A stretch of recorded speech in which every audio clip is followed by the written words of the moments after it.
Need to change the colour of the tints from the naughty step to blue, I think.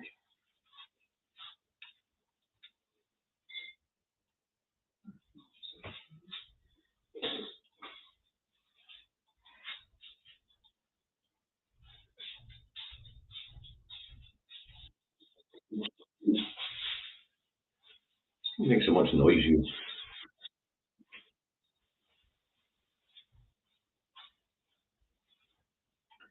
Morning Lorna, sorry. Morning Nancy, morning Avro.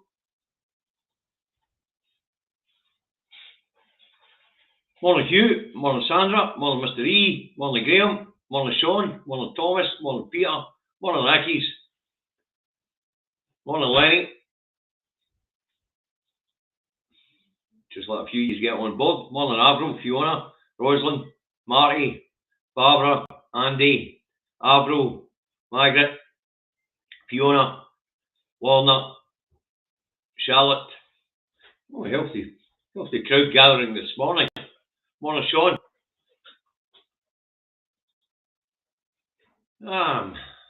Morning Nico. And morning Stuart. Nearly there, folks. Then we'll get this broadcast underway. Morning Dave. Morning Lynn. Morning Steve. Morning Stephen. Morning Scott.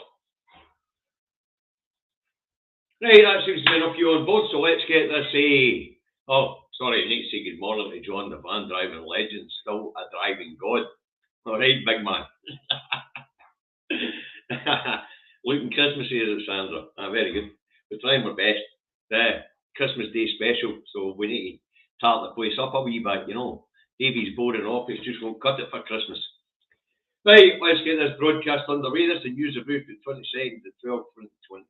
But let's get that podcast on the road. So Sunday truck Davey out the truck, not home, in his office in Salisbury, North Lanarkshire, where it is overcast and dry at the moment.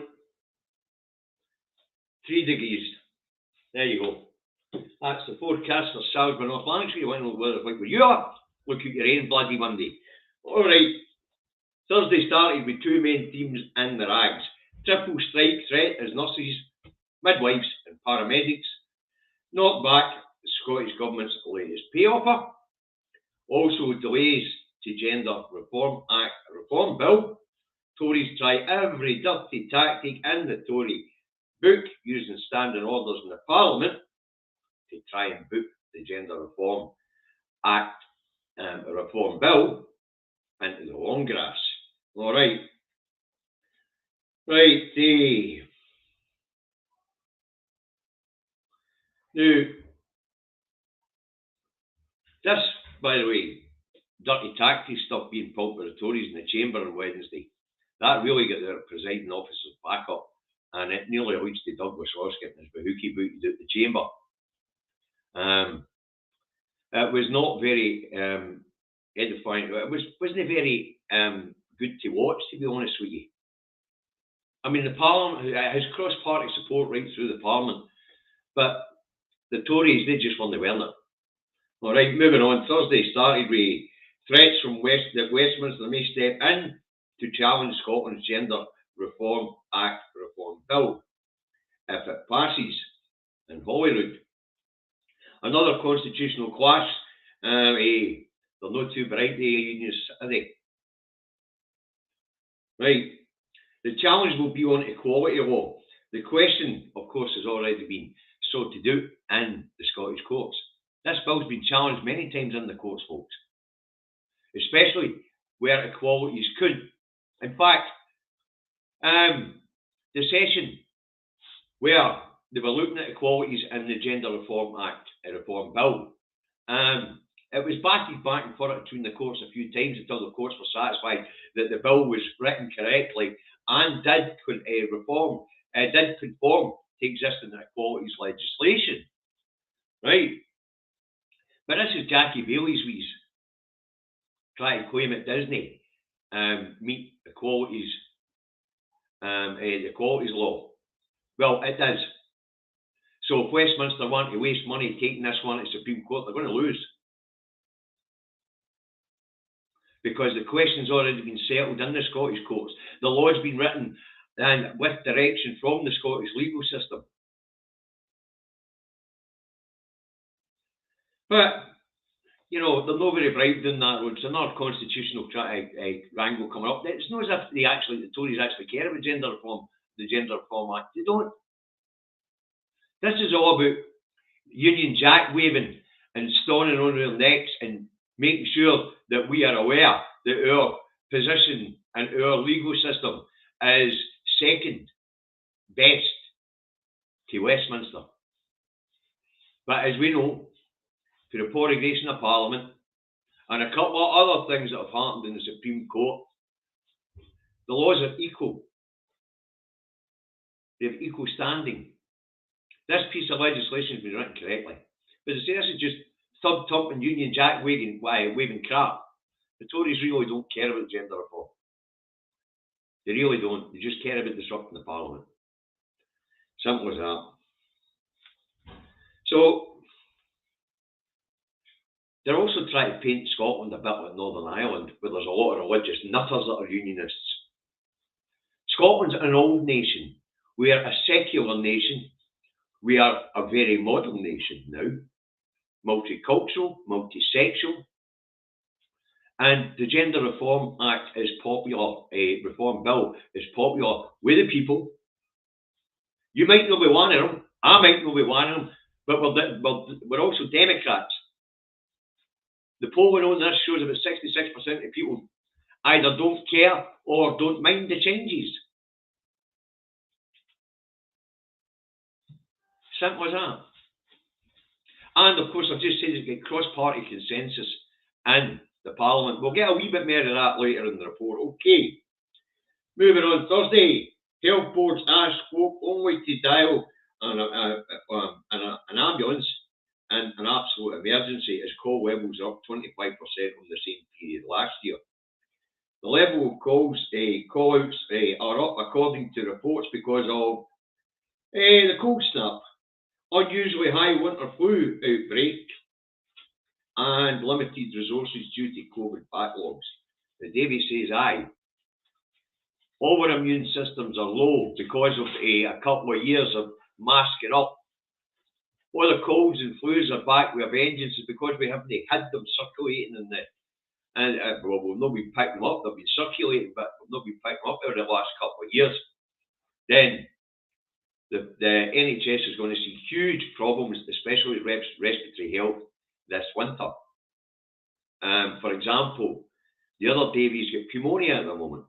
I wish him a speedy recovery. I'll phone him later, find out how he's feeling today. But respiratory diseases are going to be bad this winter. So if you can get to the hospital under your own steam, if you have to use A&E, see if you can get there under your own steam. That'll be quicker. The ambulance service is really under pressure this year. Okay. But Humes and Yusuf says they're looking at it, they're trying to sort it out. Alright. So winter flus, respiratory problems are back with a bang. Right, flu cases are at a record high, breaking previous record high here in Scotland in 2017. That's how bad it is. So cold, flu and pneumonia are back with a bang, kids. And of course, people can't afford to heat their houses the way they used to be able to heat their houses to try and combat these things. So the cost of living crisis, poor dietary issues for a lot of the poorer people in society, the fact that all our immune systems are low. It's going to be a hell of a time this winter in the NHS. I really do feel for the frontline workers, which brings us back to the strikes. We know that they need more than what they're being offered. Everybody wants inflation rates of pay rises just to keep their head above water. But no magic money to you here in Scotland, kids. In order for that money to come north, the cooks and carpetbaggers in our Imperial Parliament down that road there would need to pay out to nurses down that road, so the consequences are there. Humza Yousaf said yesterday that he would work with the trade unions and leave no rock unturned to try and come to a compromise and try to come to a settlement. Let's hope they can avert strikes. Okay. Right, moving on. Thursday and First Minister's questions. And on first up is Dougie Ross. And he goes on hospital waiting times and asks about problems at Queen Elizabeth University Hospital, Southern General to you and me. And the First Minister batters Ross with stats. She tells him, aye, things are bad. For all the reasons we've just spoke about there. And she says to him, but we've got an emergency management team in there, and things are getting better. The latest stats look better, but they do fluctuate depending on need. Alright, Drossi then moves on to bed blocking. And he says 1,900 beds are blocked here in Scotland. If they'd kept their promise to do away with bed blocking, apparently there'd be 1,900 more beds available. The First Minister says to him, we've already got programmes in place. We've got a £50 million programme to help get these people out of hospital. And she then goes on to slaughter him the fact that 10% of England's beds are blocked by bed blocking. Hospital beds. Oh, Dross doesn't like that. He doesn't like comparison. And the FM tells him, listen, if you want to slag off our public services, it's a healthy. What do you want me to do? You're saying it's the SNP government, Green government's fault that the NHS in Scotland's the way it is. Well, the NHS in Scotland's been run better than the NHS in England, you doughball. And your party are running the NHS in England. Dross not like that. Anyway, Dross then moves on to GP services. And he says that doctors say that poorer people are getting a lesser service. And that's leading to health inequalities. It's amazing how you can pluck figures out of thin air and just make shit up. I've made this clear before. The rich don't use the bloody NHS unless they really have to. If it's something that their private healthcare cover doesn't cover. Everybody's getting the same GP service. And then Dross goes and slags the GP service up. I'll tell you about GP service. Sarah sciatica was playing up last week. Could barely move. So she phoned the doc. Does surgery. The doctor surgery says, get a doc to give you a call back. 20 minutes later, Sarah's got a telephone consultation. The doc already knows she's got sciatica. So he says to her, drop by the surgery. Pick your prescription up, Mrs. McGuinness.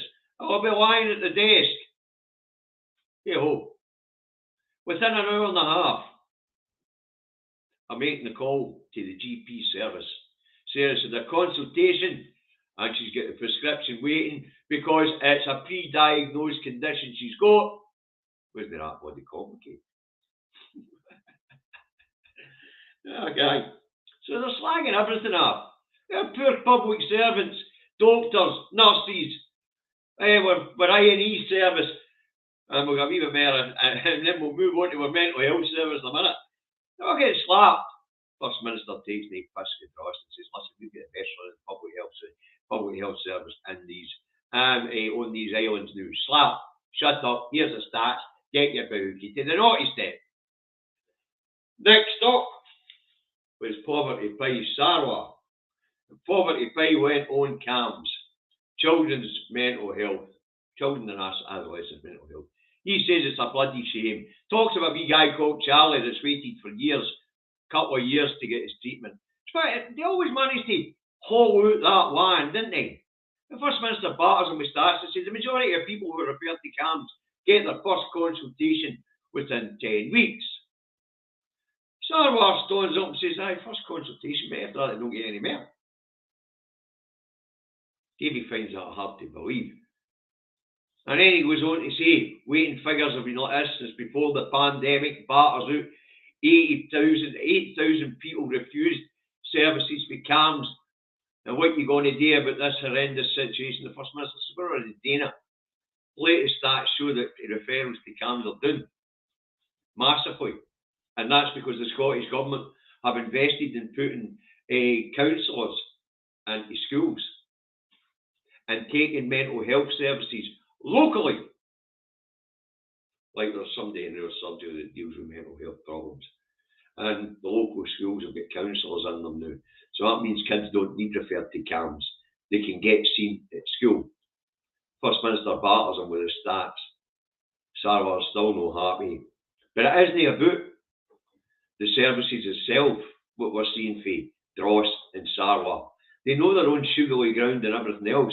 So it's just use the NHS as a political football, because in light of a huge, massive worldwide pandemic, healthcare is under strain. An ongoing pandemic, I should say. Healthcare is under strain. It's an easy political football, and this ambulance chasing is disgusting. And this beating on a service provided by us, the people, for the people, with some of the best people in the world working in it, under extreme pressure, is in poor taste for the cuckoos in the nest, to be honest with you. I hear Cole Hamilton was into it and all, but I can't hear the relevance. It's a bit like, I just don't, absolutely, I'm blind that just fog up, can't hear Cole Hamilton. Couldn't hear his predecessor, Wee-Willie Rennie either. Irrelevant's irrelevant. You've got to be honest when something's irrelevant and say, doesn't matter what that one's going to say, it's not going to make a difference. It's a bit like my point with the smaller pro-independence party, political parties. They've not made any inroads. They're not about to start making inroads. They're in irrelevance at this point in time. That's all. That's the point. And that's what the Lib Dems are. Although they've got 4 MSPs or 4 MSPs and a ween of councillors, they're still irrelevant. So anyway, Sarwar gets his bahookie kicked and sent to the naughty step after a flurry of figures and facts is battered at him with the FN. It's just too easy for the First Minister. It's just too easy. They are playing with a political football because it's easy, the cuckoos in the nest. It's pretty pathetic, actually. You get right down to it. Our NHS staff are hard-working and their lives have been made difficult through a pandemic, through Brexit and the inability to recruit from Europe, and the extreme stresses that's been placed on their health through the last couple of years. They deserve huge pay rises, and they deserve our thanks. The NHS has looked after us all through our life. It's time for us to look after the NHS. And if that means increasing taxes like the Scottish Government just has, so be it. If that means increasing taxes again to give them the pay rise they're needing, then sit down at the table with them and tell them that next year's budget will up the tax again to give you what you need. We should be damn thankful for the NHS. I know I am. Saved Sarah's life a few times in a row. So, the cuckoos in the nest playing political football way, it's disgusting. All 3 of them. Absolutely disgusting. Right, moving on. Moving on next. And Dougie Ross gets his bahookie kick when the Gender Recognition Act Reform Bill is squeezed in for the final vote.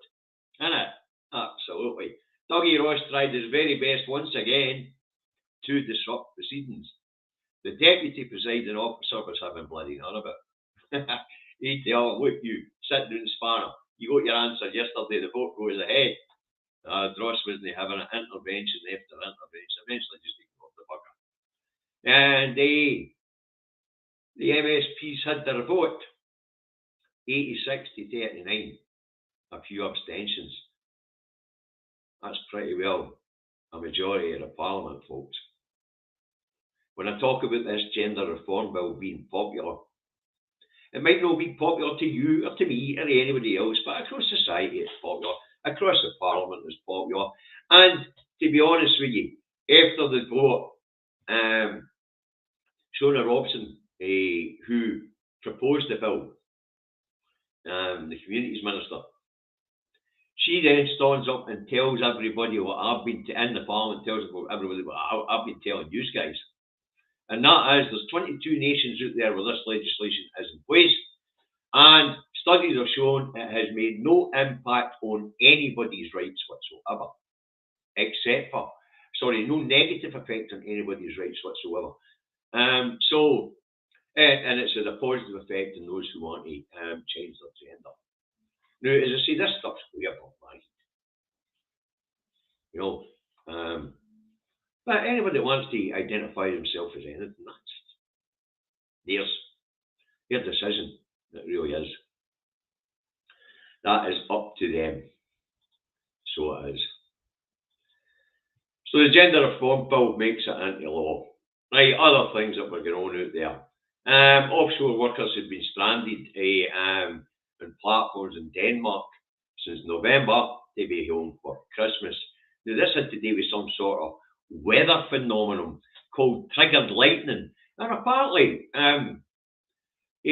when this triggered lightning's there, it just randomly randomly strikes the sea. And that makes flying through it impossible in case it whacks a helicopter. So these people have been stuck on these oil rigs since November. Apparently they're going to get home for Christmas. There's fresh solutions being sought to threaten bus services and Dumfries and Galloway. Good news story for a Perth auction house, whisky auction house. Its sales for 2022 so far of 50 million quid. So our Imperial Masters will be rubbing their hands as they take the alcohol duty on that. Anyway, apparently Scottish Distilleries had a really good year last year. Okay. And last night, before the close of play, Humza Yousaf called the health boards, the health unions on the table. So let's have a look and see what the rags have got to say this morning, shall we? So Scotland's paper, gender law veto threat and last minute cash spree. Court battle looms over gender laws in Scotland. Now, apparently our Imperial Master is going to put his foot down in our neck for no other reason than to prove that he can. And this is Alistair Jack. He issued a statement saying it would go as far as to block legislation over safety fears for women. Westminster could veto Sturgeon's gender law, says Jack. We'll see about that. But these people don't learn by such interventions. Because I've just said, all the parties in the Parliament will accept the Tories. So now the Tories going to step in and use the powers of Westminster to veto laws that are popular in Scotland. An area where they're not supposed to dabble at all. We'll see where it goes. Anyway, that's the same in the Times. Westminster threatens to veto Scotland gender recognition laws. We'll see about that. The Herald, MSPs end days of wrangling to pass gender reform bill. To say what the UK government can do is take it to court, to the Supreme Court. The Scottish courts have already settled the equalities issue that they're talking about. So, I can't see them getting a win in the Supreme Court on that one. Same and all with the Scotsman. Jack warns of challenge over Scottish gender bill and broken NHS A&E could cause death, warns doctors. What? Right, Scottish Daily Mail has a dark day for women, Gender Recognition Act again. And the National has a Tory MSP car crash. Carlo broke MSP code by not fully declaring Israel visit, apparently. And according to the National, the Gender Reform Act is a step on the road to a fairer Scotland. And most MSPs seem to agree. The Daily Mail has, we all have a Merry Christmas. And that's some royal crap. Christmas card for Kate Middleton or something like that. The Record has Sir Jackie B helped Sean in his final days. Whatever. Sir Jackie Stewart apparently was by Sean Connery's side in his final days. And what's the star goat for us today? Right, Daily Star of Scotland. Your boozer needs you. Daily Star of Scotland urges Brits to sack off dry January and help to save pubs struggling with cost of living crisis. So there you are. For years they've been telling us we're a bunch of drunken jocks. Now they're telling us get your ears out and become drunken jocks. Otherwise the pub's going to shut. Mental. So that's what I've got for you today, folks. I hope you found it entertaining. I hope you found it informative. Now, say Christmas special will go as usual. That'll be, I think it's, what time are we doing Christmas special? 12 o'clock. According to the Madam Director, the times we've been put forward have been put back to 12 o'clock. I thought it was always 11. No, 12. Yeah. Apparently we always go live at 12. I would have thought people would have started their dinner. I'd have meant earlier than that, but Madam Director says 12 o'clock, so what can I say, folks? So the Christmas Day special will go at 12 o'clock. If you haven't been on the Christmas special day special for my office in Salisbury, then it's a fun wee day, and we talk to each other through the comments. I'll put the Facebook comments up when I'm on my phone or the pad. We'll get the YouTube comments up, and we'll have a good natter about all sorts. Now, Sarah's done some weird and wonderful stuff over the last couple of years. First year we did it, Sarah had a fashion parade that I never even noticed until people started pointing out in the comments. Every time she got out of the chair, she came back with a bloody t-shirt on. So we'll see what she gets up to this year. Last year, I was cleaning the bathroom. Oh, that's right. Last year she was cleaning the house and actually being mental and popping in and out. So never know what this year's Christmas special will have. But if you're on your own in Christmas, folks, and you're sitting in the house by yourself, come and join Sarah and I, because we'll be in the house for selling all. For an hour and a half, we'll see how it goes on Christmas Day. 12 to 1, we'll call it, but it could run out, depending on how interested we get. Okay. And Sarah and I always sit and have a wee beer or a wee swally of some sort while we're doing it. You know. So the conversation could get funny. Right, now you guys have a great weekend and a great Christmas when it comes up. I'll wish you all Merry Christmas now, because I don't suppose you'll all make the Christmas Day special. But for those of you who join us on Christmas Day, we'll be very welcome to see you there. All right. Now, remember, folks, support the independent media, support Broadcasting Scotland, support Independence Live, support Indie Live Radio, support Caledon Media. Norrie does a great year. Support Trues Radio, support the iScot magazine, and support the national newspaper, support independent bloggers and bloggers. And if they've got a crowdfunder on the go and you've got a couple of shekels to spare, highly unlikely, but if you have, throw a few quid in the pot. All right. Now, as you know, I don't want your money. If you like what I do, I'm sharing it on social media. I will be sharing it on social media. But if you think it's worth other people seeing, then you can do it for me. Okay. Now, if you're on YouTube, press the like button, press the subscribe button, press the bell notification button. You'll get notified when I go here. And if you're on Facebook and you intend to share this, give me a couple of minutes to go public after the end of the broadcast. Okay. Because, you know, Meta's decided that only friends and family get to see this unless I physically change it to public after the broadcast. That's what's cutting the viewing figures, by the way. All right, marvellous. Where are we? Aye. Remember, folks, NHS is under extreme pressure right now. Let's give them all the help we can.